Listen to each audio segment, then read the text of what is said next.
राम उसी प्रकार मेरे जीवन का प्राण। हे ऋषि कुछ और मांगो नहीं, इस दशरथ का सर्वस्व मांग लो, लेकिन कुंती की मेरी प्रार्थना है इस दशरथ से राम हो,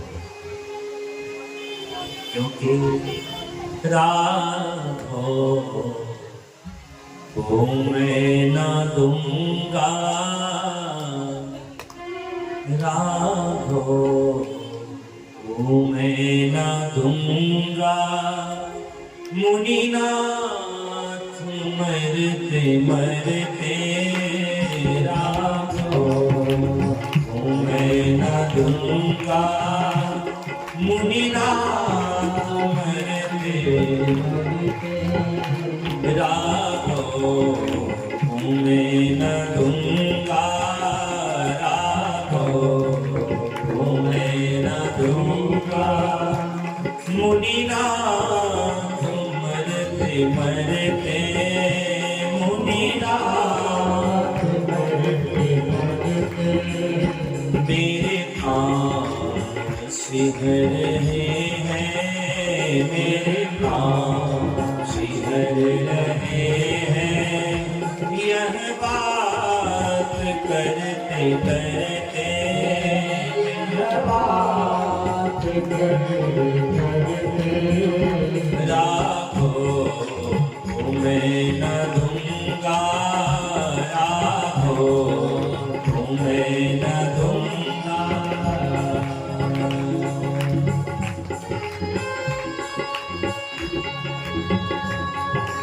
हरि हरि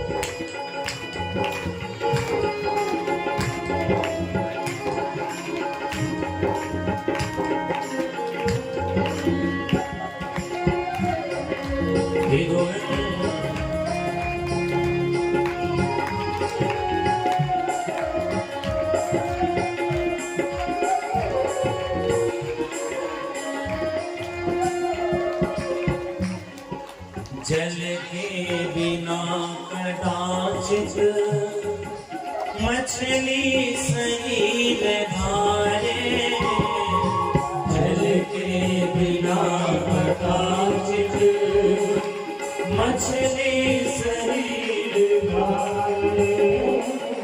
पर मैं ना जी सकूंगा इनको बिना निहारे, पर मैं न जी सकूंगा इनको बिना निहारे।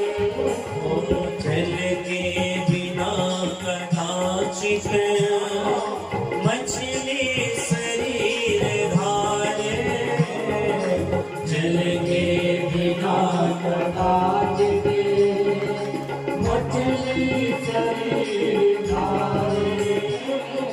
पर मैं न जी सकूंगा इनको बिना निहारे, पर मैं न जी सकूंगा इनको बिना निहारे।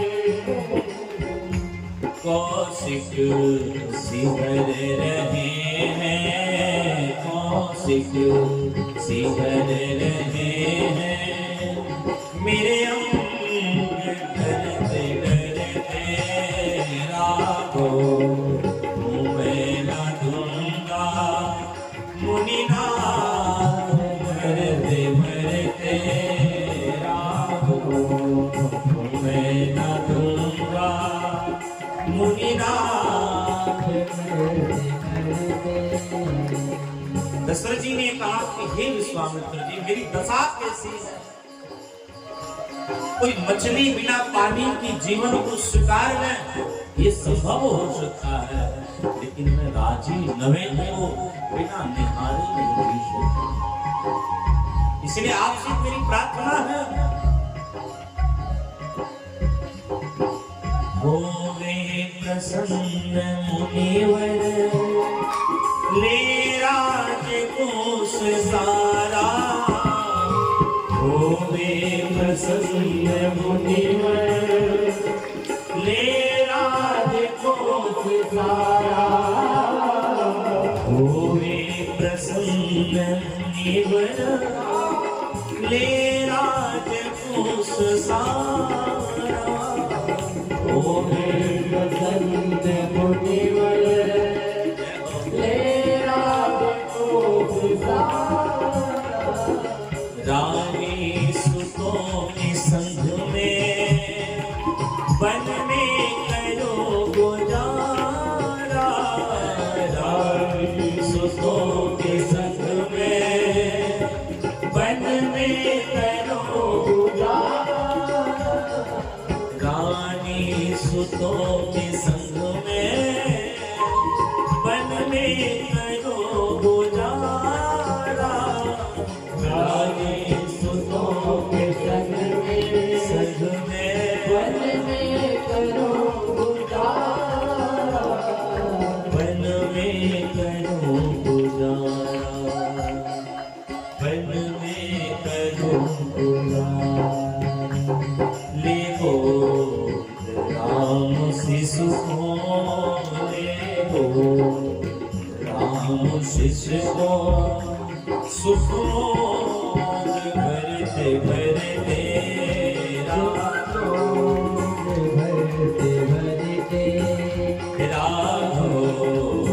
मैं न दूंगा मुनि नाथ भरते भरते राघो मैं न दूंगा मुनि नाथ भरते भरते मुनिनाथ मरते मरते मुनिनाथ।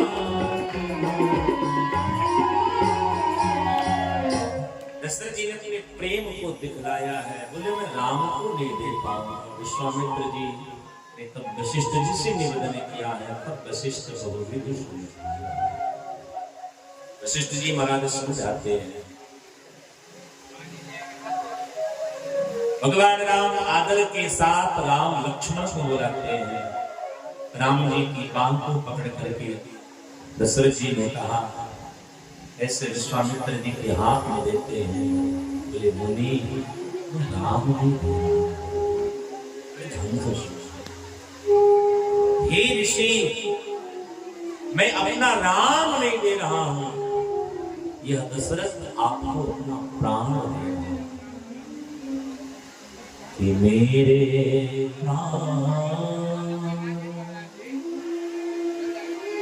नाथ सुत दो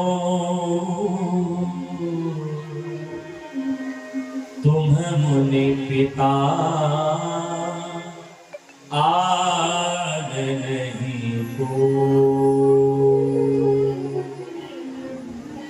दशरथ जी ने कहा कि राम आज से आपके बालक हैं, आप पिता की तरह इनका ख्याल करिएगा। क्योंकि पिता की तरह क्यों कह रहे हैं? क्योंकि मैं अपना आप प्राण में दे रहा हूं।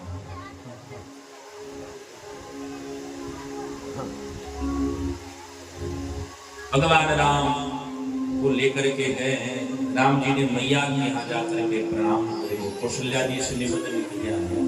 दशरथ जी को तड़पे, कोई मैया नहीं तड़पी, क्यों? क्योंकि कल हमने बताया ना, कल भोले बाबा ने कहा कौशिक ऋषि के साथ जाएंगे तब इनका मंगलासन होगा। राम जी आगे बढ़े हैं। विश्वामित्र जी ने विचार किया कि कहीं दशरथ जी हमारे साथ धोखा न कर दें, इसलिए विश्वामित्र जी ने कहा चलने की दो मार्ग है, एक 6 महीने लगेगा, एक जल्दी पहुंच जाएंगे। राम जी ने कहा समय कम है, हम जल्दी वाले चलते। राम जी आगे बढ़े हैं, रास्ते में राक्षसी पधारी है, जाको नाम काटना। विश्वामित्र जी ने कहा कि प्रभु, ये वही राक्षसी है जो ऋषियों का भक्षण करती है, ये वही राक्षसी है जो यज्ञ का नाश करती है। तो गोस्वामी जी ने लिखा, एक ही वान प्राण हर लेना, दीन जानी ते निज पद देना। एक बाण प्राण हरि लेना, दीन जानते निज पद तब निज नाथ जिय छीनी, विद्यादि देखहु विद्या देनी, तब निज नाथ जिय छीनी, विद्यादि देखहु विद्या कही बाण प्राण हर लेना, दीन जानते निज पद देना, कही बाण प्राण हर लेना, दीन जानते निज पद देना। भगवान राम एक ही बाण में ताड़का का वध करते हैं, अपने परम पद को प्रदान करी है। जैसे कन्हैया ने पूतना का कल्याण करी है, ऐसे ही आज ठाकुर जी ने ताड़का का कल्याण करी है। एक बात ध्यान से सुनना, आप जीवन भर क्या किए हो उससे मतलब नहीं है, लेकिन संतजन कहते मृत्यु के समय अगर आपका संबंध परमात्मा से हो गया फिर तो आपका जीवन परम ही सफल हो।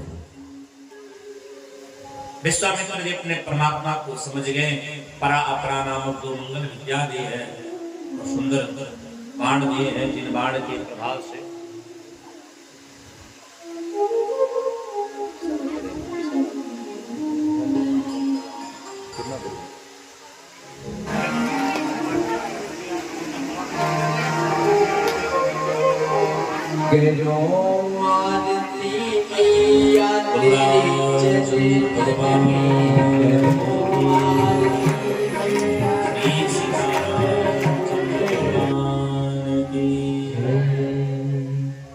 विश्वामित्र जी महाराज मंगल क्रिया पर पधारे। देखो परमात्मा पर विश्वास होना चाहिए।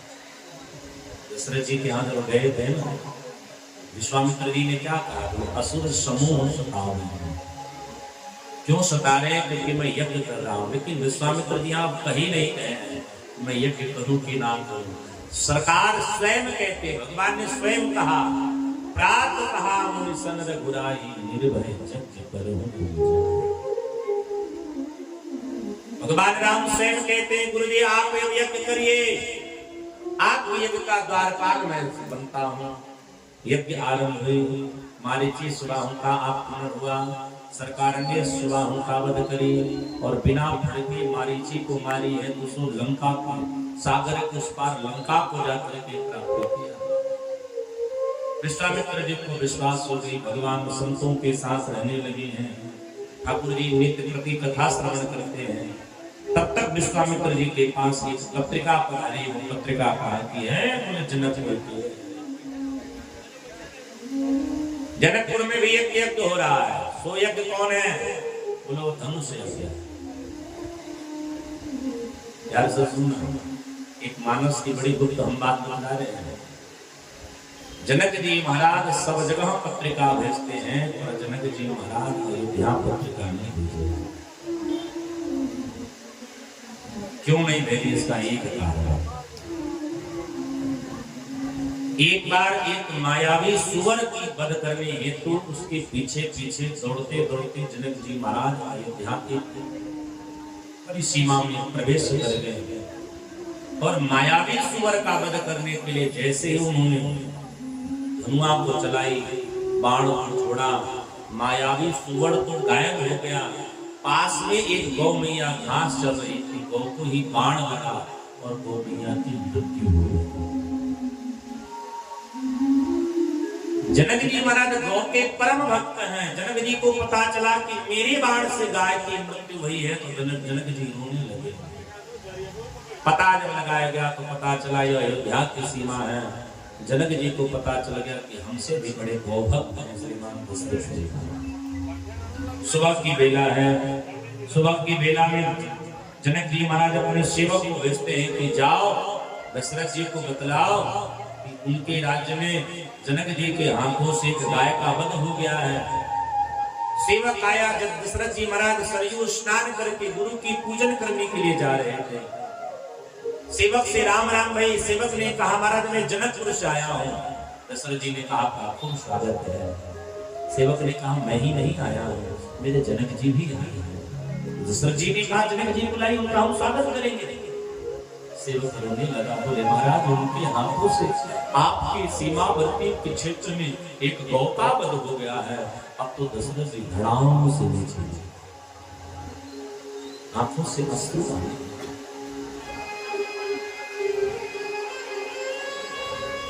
सेवक ने कहा कि जनक जी ऐसा बोले हैं कि आपके अंदर इतनी सामर्थ्य है कि आप मृतक गाय को ही जीवित कर देते हैं।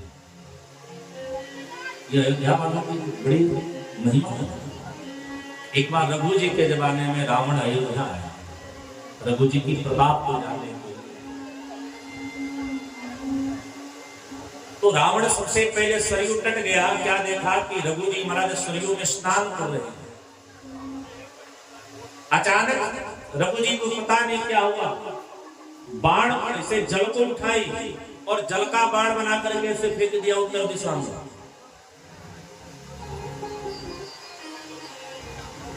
जल की बाण बनाई और ऐसे उत्तर दिशा में फेंक दिया।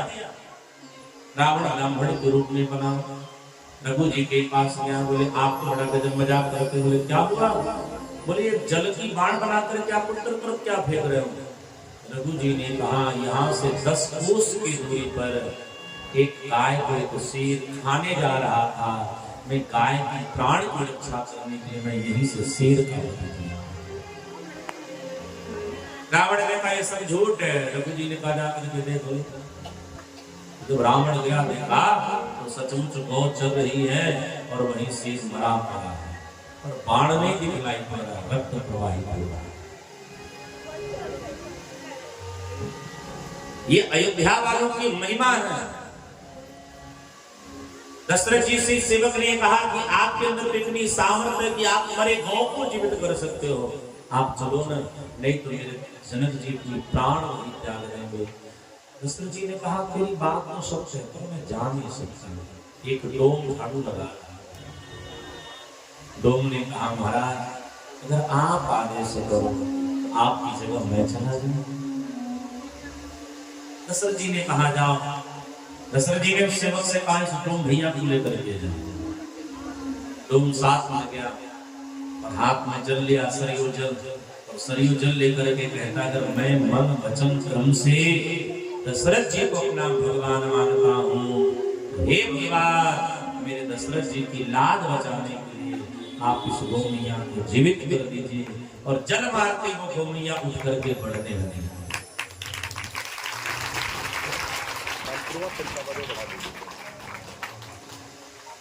जनक जी महाराज एक इसी डर के कारण अयोध्या में पत्रिका नहीं भेजे कि कहीं अगर राजकुमारों को समय न हो, ऐरे गहरे किसी को भेज देंगे। जनक जी को विश्वास था कि अयोध्या वासी ही धनुआ को तोड़ सकते।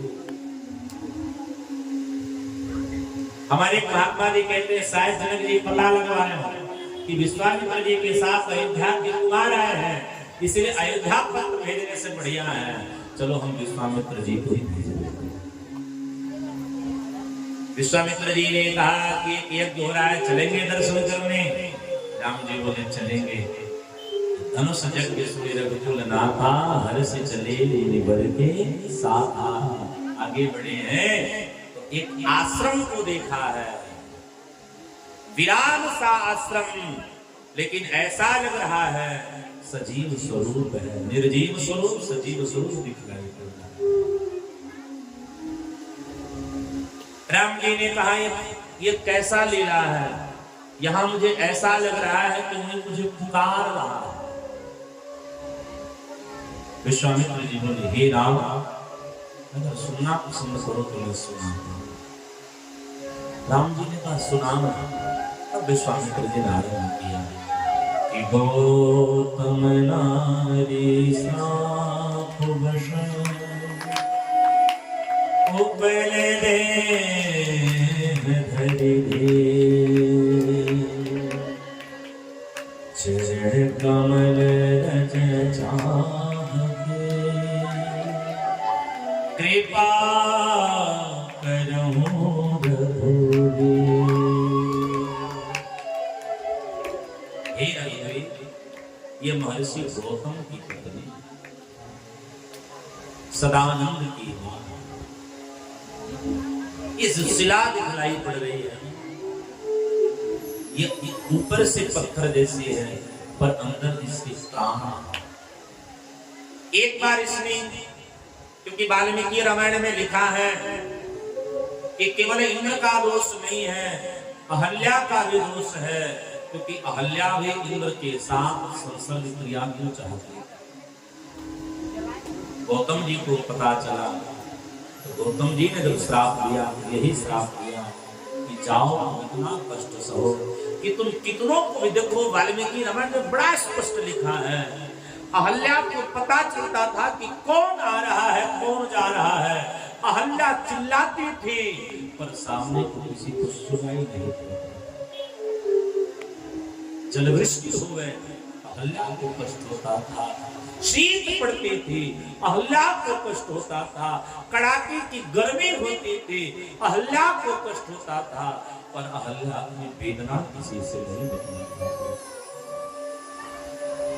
विश्वामित्र जी ने कहा कि तेरे चरणों की रज चाहती है।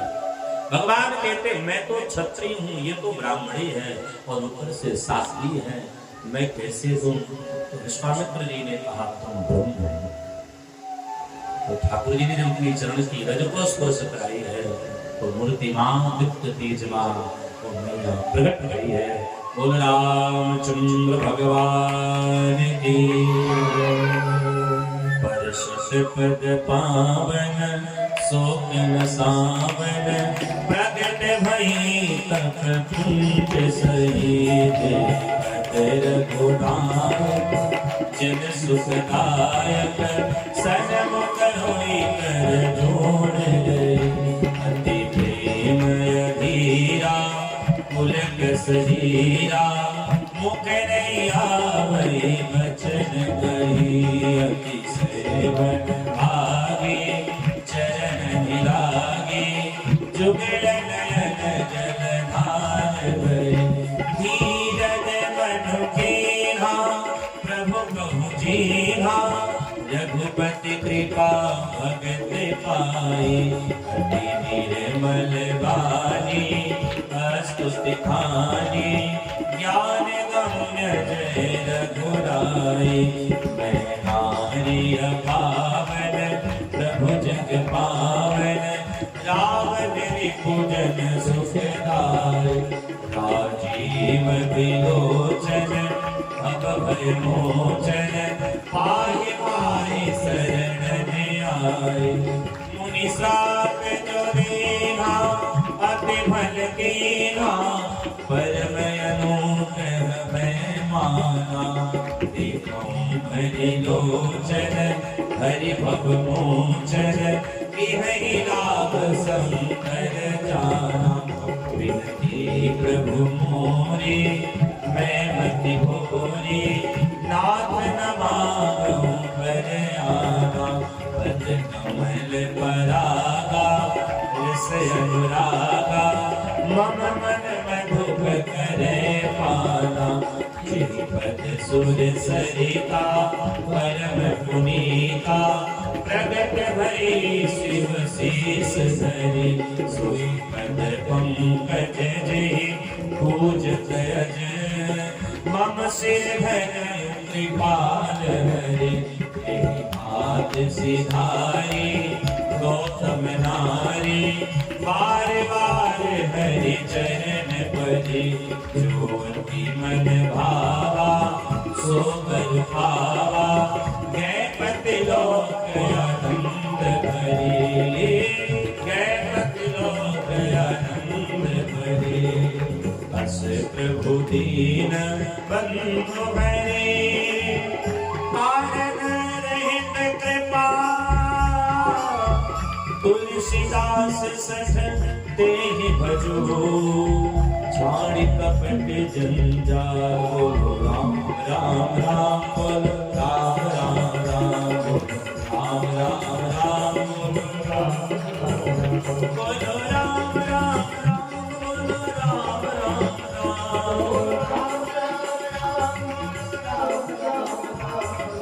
राम राम राम बोलो राम राम राम बोलो राम राम राम बोलो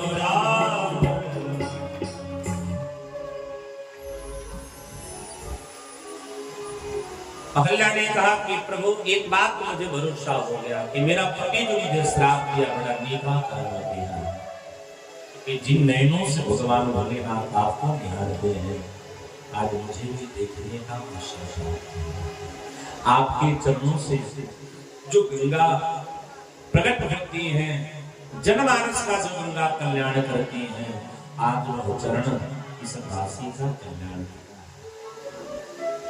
मैं मत भूरी में पागल हूं, मुझे कुछ आता नहीं है, स्तुति आ नहीं रही है। आप ये सोचना मत कि मैं वरदान मांगूंगी, अब वरदान मांगने की कोई जरूरत नहीं है। ठाकुर जी ने कहा तुम चिंता मत करो, बिना मांगे मैं दे दूंगा। और भगवान उसके पति का मंगल संस्कार गोस्वामी जी ने कहा कि ऐ मानो विचार करना। देखो भागवत जी में बड़ा सुंदर एक उल्लेख है, यहोवा की स्तन काल कूटम जिहा सहाया यदया प्रसादे लेवे यतन भायुषता पुण्यम इकम वादया शरणं ब्रजे। भगवान कृष्ण को जैसे मारने के लिए पूतना अपने स्तन में जहर लगा करके आई थी, लेकिन ठाकुर जी ने पूतना को परम गति दिलाने लगा। इसी प्रकार गोस्वामी जी महाराज कहते हैं कि ऐ मन सठ, अब तो दुनिया को छोड़ करके इस रघुनाथ के मंगल नाम को भज, क्योंकि नाम सबका मंगल कल्याण करता है। भगवान आगे बढ़े हैं, गंगा मैया में मंगल स्नान किए हैं, ब्राह्मणों को दक्षिणा दिए हैं, निवास करते हैं, जनक जनक की मंगल यात्रा करते हैं। आइए हमारे साथ सब जनकपुर की यात्रा में चलते हैं। हरे लागल जनकपुर में मेरा, हरे लागल जनकपुर में मेरा, देख के मोर मनवा करेला। सब करे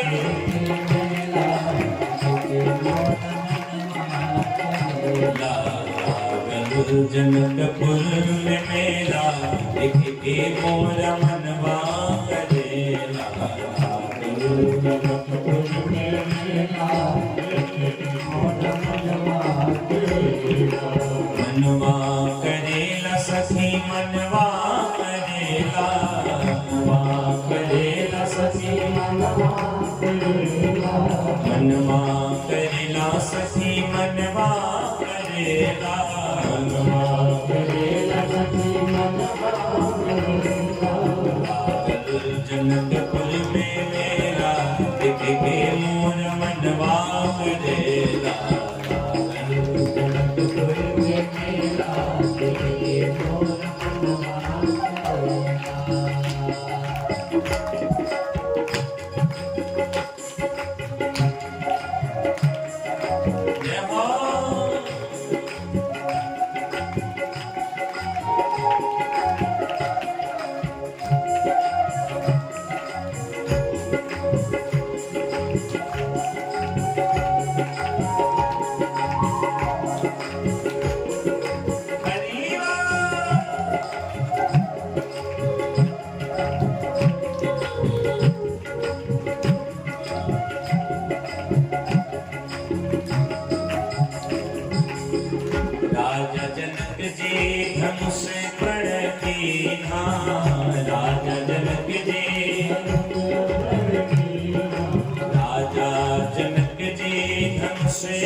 तोड़े अकेला, देख के मोरा मनवा करेला। जनकपुर में मेला, देख के मोरा मनवा करेला। देश देश के राजा आए, देश देश के राजा आए, देश देश के राजा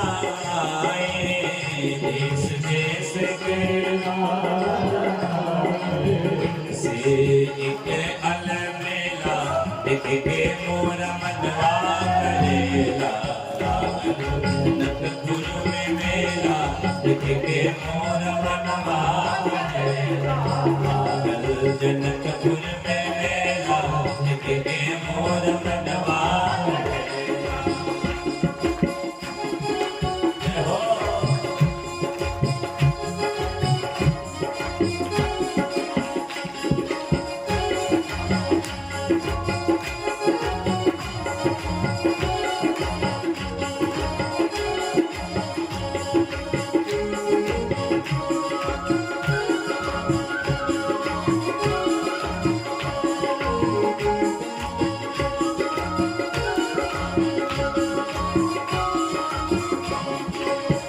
पश्चिम दिशा से वो साधु बाबा आए पश्चिम दिशा से वो साधु बाबा पश्चिम दिशा से वो योगी बाबा आए पश्चिम दिशा से वो योगी बाबा आए संगमा में लाए कोई चेला देख के मोरा मनवा करेला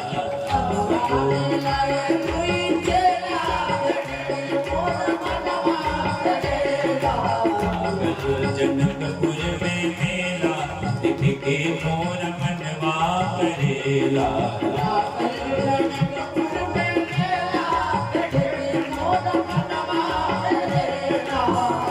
एगो सावर एगो सुंदर मनोहर एगो सावर एगो सुंदर मनोहर देख जिया ललचेला देख के मोरा मनवा करेला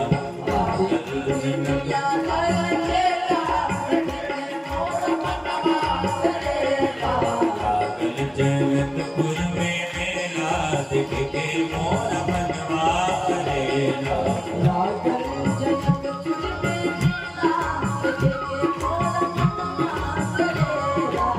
सखिया कहती है कि चलो जनकपुर में मेला लगा है उस मेले में सबसे बड़ी क्या है बोले आजकल के मेले हम जाते हैं तो जलेबी खाते हैं लेकिन उस मेले का सबसे बड़ा महत्व क्या है कि वहां दो लोग को देखने को मिलेगा एगो सामने को अगर हम उनको देखें तो जीवन सफल हो जाएगा चलो रे सखी नैन सुफल कर चलो रे सखी नैन सुफल कर चलो रे सखी अब नैन सुफल कर पैसा लगे नहीं देगा लेकिन मोरा मनवा करेला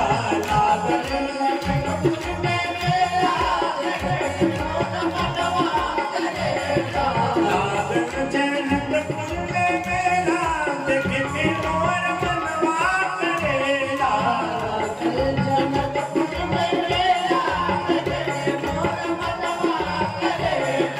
मनवा करेला सखी मनवा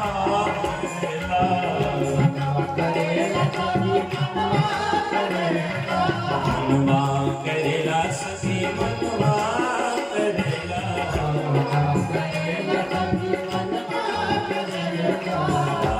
जनकपुर में मेला देख के मोरा मनवा करेला देख के मोरा मनवा करेला देख के मोरा मनवा करेला देख के मोरा मनवा करेला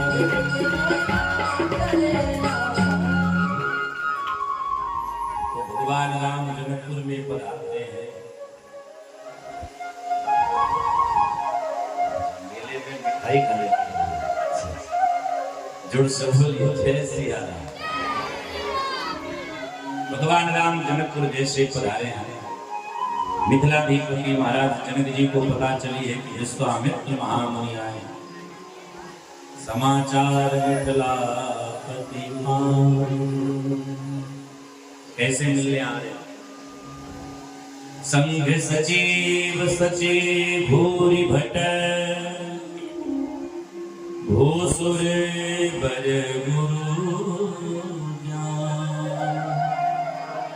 चले मिलन मुनि नायक मुदित राहुरे